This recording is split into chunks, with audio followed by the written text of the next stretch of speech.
രാജ്യത്തെ തന്നെ ഏറ്റവും വലിയ എക്സ്പ്രസ് ഹൈവേയുടെ ഒരറ്റത്താണ് ഞാൻ നിൽക്കുന്നത്. ആഗ്ര ലക്നൗ എക്സ്പ്രസ് ഹൈവേ, അഖിലേഷ് സർക്കാരിൻ്റെ ഏറ്റവും വലിയ ഭരണ നേട്ടം. മറ്റൊരു നേട്ടം 100 നമ്പർ സർവീസുകളാണ്.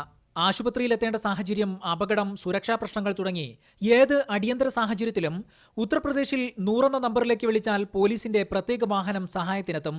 GPS ട്രാക്കർ ഉൾപ്പെടെയുള്ള അത്യാധുനിക സംവിധാനങ്ങളുള്ള വാഹനമാണിത്. ലക്നൗ മെട്രോയും വികസന നേട്ടമായി അഖിലേഷ് സർക്കാർ ഉയർത്തിക്കാട്ടുന്നു. നോട്ട് അസാധുവാക്കലിനെ തുടർന്ന് ബുദ്ധിമുട്ട് അനുഭവിച്ച കർഷകർക്ക് പ്രത്യേക ധനസഹായം നൽകിയതും അഖിലേഷിന് മുതൽക്കൂട്ടായിട്ടുണ്ട്. अखिलेश ने यूपी में बहुत बड़ा काम करा है, बिजली का काम करा है. अखिलेश ने जो है ये जो चलाई है कॉलेजों का भी काम करा है, 100 नंबर पर गाड़ियों का काम करा है, एक ये जो है गांव-गांव में बच्चा के लिए जो गाड़ी भेजवाई है ये काम करा है. പക്ഷേ സ്ത്രീകൾക്കെതിരെ കഴിഞ്ഞ വർഷം യുപിയിൽ വർദ്ധിച്ചു വന്ന ലൈംഗിക ഗാർഹിക പീഡനങ്ങളും അതിക്രമങ്ങളും പാർട്ടിക്ക് തിരിച്ചടിയായി നിൽക്കുന്നു.